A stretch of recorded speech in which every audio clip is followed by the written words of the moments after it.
बरसाने में बजत बधाई, कीरत घर लाली जाई। जय जय श्री राधे। मैं श्री जी अंग सेवी रविशंकर गोस्वामी, सेवाएं श्री लाली जी मंदिर बरसाना, आपके अपने YouTube चैनल ब्रस्टोर ऑफिशियल में आपका स्वागत करता हूं। पहले तो सभी ब्रज रसिकों को, हमारे श्री जी के पागलों को राधाष्टमी की बहुत बहुत शुभकामनाएं, बहुत बहुत बधाई। आप सबके मन में ये प्रश्न आता होगा कि बरसाने में बहुत भीड़ हो जाती है राधाष्टमी पे, तो बहुत लोग तो आ ही नहीं पाते। सबके मन में प्रश्न आता है कि भाई राधाष्टमी पे क्या होता है, कैसे व्रत रहते हैं, क्या क्या सेवाएं होती हैं, कैसे विशेष दर्शन होते हैं, हर तरीके के प्रश्न आते हैं। आप हमारे साथ इस वीडियो में अंत तक बने रहिएगा, आपके हर प्रश्न का जवाब इस वीडियो में मिल जाएगा। वीडियो शुरू करने से पहले मैं आपको बता दूं कि ऐसे ही हमने एक हरियाली तीज पर भी वीडियो बनाया था, जिसमें हमने पूरा बरसाना में, पूरे ब्रज में हरियाली तीज कैसे मनाई जाती है, क्या विशेष सेवाएं होती हैं, क्या विशेष दर्शन होते हैं, सारा हमने उस वीडियो में जानकारी दी है। अगर आपने वो वीडियो अभी तक नहीं देखी है तो डिस्क्रिप्शन में उसका लिंक दिया हुआ है, आप वहां जाकर देख सकते हैं। अब आइए हम आपको राधाष्टमी के बारे में जानकारी देते हैं, लेकिन उससे पहले मेरा थोड़ा आज गला बैठा हुआ है, क्योंकि श्री जी की सेवा में काफी दिन से हूँ, तो यहाँ पर ठंडा गर्म पानी की वजह से बहुत ज्यादा गला बैठा हुआ है, तो इसके लिए मैं आपसे माफी चाहूंगा। राधाष्टमी हमारे ब्रज का सबसे प्रमुख त्योहार है। हमारी प्रियाजू, हमारी जो ब्रज स्वामिनी है, हमारी वृंदावनेश्वरी है, उनका जन्म दिवस है। इस दिन हमारी श्री जी का जन्म हुआ था। हमारी श्री जी का जन्म भाद्र मास के शुक्ल पक्ष की अष्टमी को, यानी कि जैसे बोलते हैं राधाष्टमी को हुआ है। हमारे बरसाना में यानी कि 31 अगस्त को सुबह 4 बजे श्री जी का जन्मोत्सव मनाया जाएगा। श्री जी का 4 बजे जन्म अभिषेक स्टार्ट हो जाएगा। करीब 25 से 30 मिनट तक वो अभिषेक चलेगा। अभी हम श्री जी महल में ही उपस्थित हैं, तो श्री जी महल में जो कि सेवा है, तो सेवा में होगा श्री जी की सेवा में। तो मैं आपको बताता हूँ कि राधाष्टमी के दिन यानी कि 31 अगस्त के दिन क्या क्या होगा यहाँ पर। ये सबसे पहले 3 बजे हमारा जो गोस्वामी गण है, हमारा जो बरसाना के सेवायत हैं, हमारे श्री जी निज महल की जो सेवायत हैं, वो सब पहले यहाँ बधाई गायन करेंगे 3 बजे। 3 बजे से 4 बजे तक बधाई गायन होगा। जो सामने आप ये चौक देख रहे हैं, यही चौक में सभी सेवायतगण अपने सामंजस्य समाज के रूप में बैठकर यहाँ बधाई गायन करेंगे। उसके बाद में 4 बजे जहाँ पे पर्दा लगा हुआ है सामने, 4 बजे यहाँ पर हमारी श्री जी का जन्म अभिषेक स्टार्ट हो जाएगा, जिसमें हमारा होता है दही होता है, दूध होता है, शहद, केसर, गुलाब जल, इत्र, बूरा आदि, यमुना जल आदि सब चीजों से मिलकर हमारी श्री जी का अभिषेक बनता है और अभिषेक किया जाता है हमारी श्री जी का। करीब आधा से 25 से 30 मिनट हमारा श्री जी का अभिषेक चलेगा। उसके बाद में श्री जी के जन्म के बाद में फिर मंगला आरती होती है। मंगला आरती के बाद में श्री जी का करीब आधे 1 घंटे का आराम दिया जाएगा। उसके बाद में फिर श्री जी की श्रृंगार आरती होगी। श्रृंगार आरती के दौरान यहाँ पर ही जो ये पर्दा लगा हुआ है, जहाँ पर जन्म होगा, ये पूरा यहाँ से साफ सफाई होगी। श्रृंगार आरती के दर्शन यही होंगे, बड़े अच्छे बड़े सुंदर दर्शन होंगे। जन्म के बाद के जो दर्शन होंगे, जन्म के बाद दर्शन के बाद में यहाँ पर जो श्री जी के सामने बड़े दिव्य 56 भोग लगे होंगे। काजू मेवाओं के 56 भोग लगे होंगे। बड़ी बड़ी अच्छी अच्छी मिठाइयों के 56 तरीके की मिठाइयों के भोग लगे होंगे हमारे श्री जी के। उसके बाद में श्री जी के श्रृंगार आरती के बाद में पूरे दिन दर्शन होंगे और करीब 2 बजे श्री जी की राजभोग आरती होगी। राजभोग आरती के बाद में श्री जी कुछ देर तक फिर 1-1.5 घंटे तक महल बंद रहेगा, दर्शन बंद रहेंगे।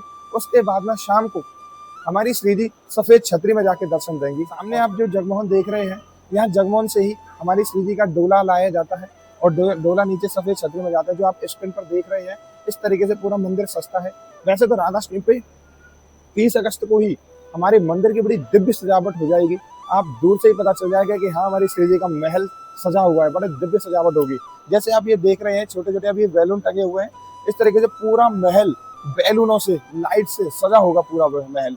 इतना दिव्य दर्शन होंगे राधाष्टमी के दिन, बहुत दिव्य। इस बार तो ये भी अनुमान बताया गया है, क्योंकि इतना भीड़ रहेगा, क्योंकि सैटरडे संडे पड़ रहा है, तो करीब 15 लाख लोग, 15 लाख से ज्यादा लोग दर्शन करने आएंगे हमारी श्री जी के राधाष्टमी के दिन। तो मैं अपनी बात पे आता हूँ। यहाँ से सीधा श्री जी का डोला जाता है, सफेद छतरी में दर्शन होंगे। सफेद छतरी में दर्शन के दौरान भी यहाँ पर एक विशेष सेवा होती है, विशेष प्रसाद होता है, पुआ प्रसाद। जैसा कि मैंने पहले भी बताया था, हरियाली तीज की वीडियो में बताया था कि हमारी श्री जी साल में 3 बार नीचे जाती है। पहला होता है धुलेनी, दूसरा होता है हरियाली तीज और तीसरी होती है राधाष्टमी। तो इन तीनों दिन हमारी श्री जी का विशेष प्रसाद लगता है, पुए का प्रसाद लगता है, जो कि यहाँ हमारी श्री जी की रसोई है, इस रसोई में बनता है। और सीधे नीचे, क्योंकि बहुत ज्यादा लोग आते हैं इन दिनों, तो यहाँ सबके लिए वितरण होता है। एक सबके मन में प्रश्न आता है कि सफेद छतरी में दर्शन का क्या भाव है श्री जी का। सफेद छतरी में दर्शन का भाव ये होता है कि क्योंकि ये जो 3 पर्व है हमारे ब्रज के हैं, तो इन तीनों पर्वों पे हमारे ब्रज की बहन बेटियां, हर वर्ग के, हर समाज के लोग यहाँ गांव में आते हैं, सबकी बहन बेटियां आती हैं।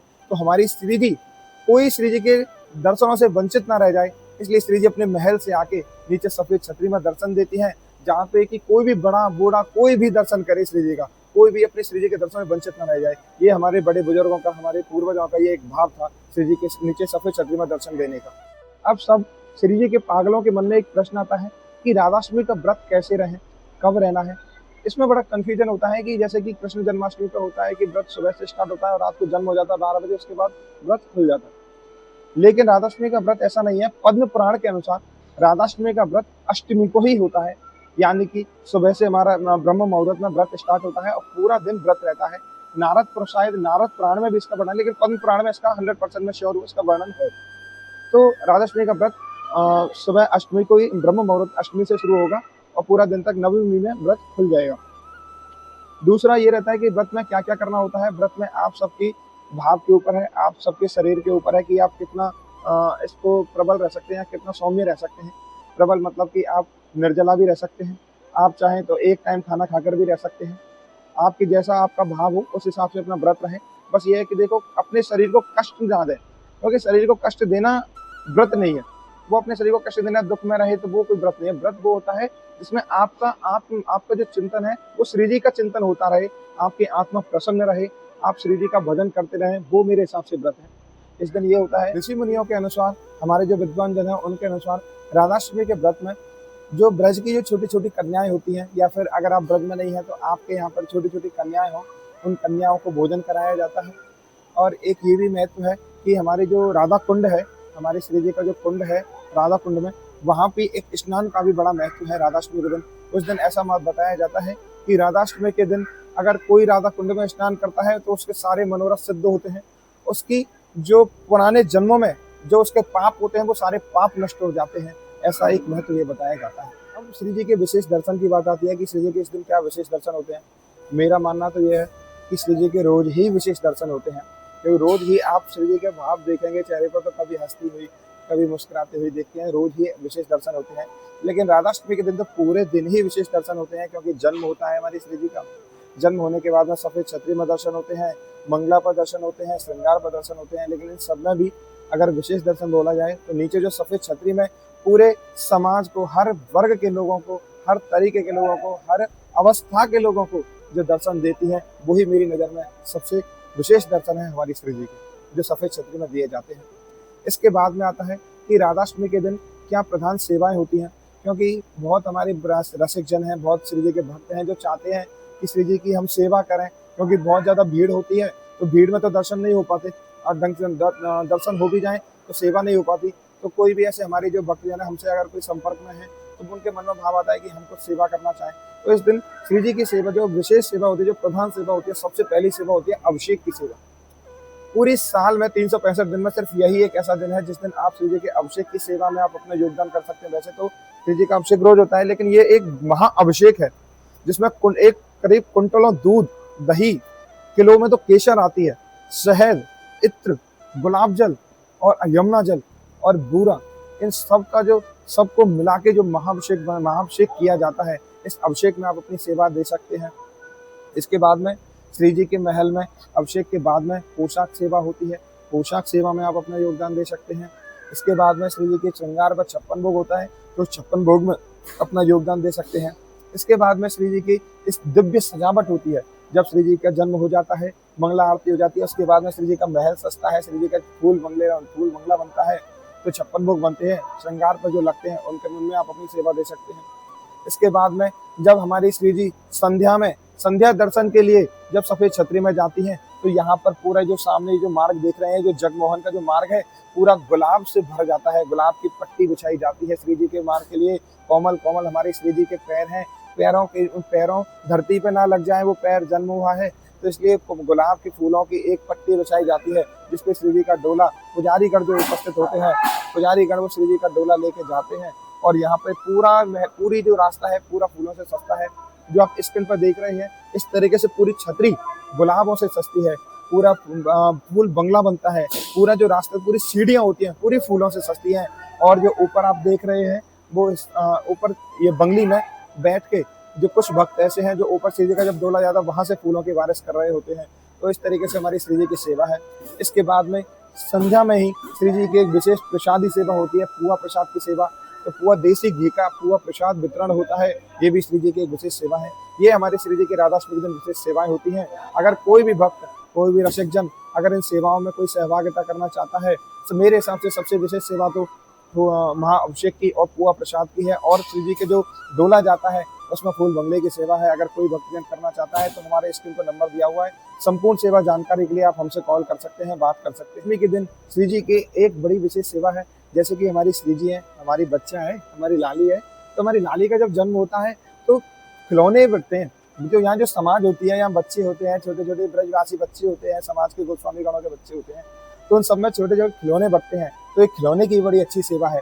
अगर आप में से कोई भी भक्त इस चीज में समर्थ हो तो हमें बताएं। जब समाज गायन होगा, श्रृंगार आरती के बाद में 9 बजे दोबारा एक समाज गायन होगा। जब जन्म हो जाता है, जन्म के बाद में बधाई गायन होगा।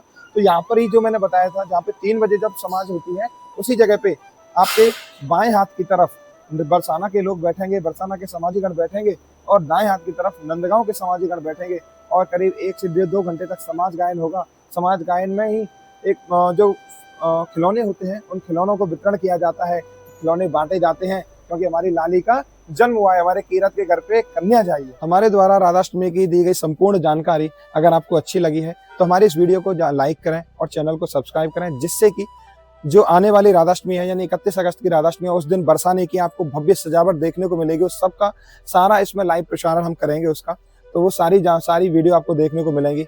और इस वीडियो को, हमारे चैनल को ज़्यादा से ज़्यादा शेयर करें, ताकि इस राधाष्टमी महोत्सव का अधिक से अधिक लोग इसका रसपान कर सकें। राधे राधे।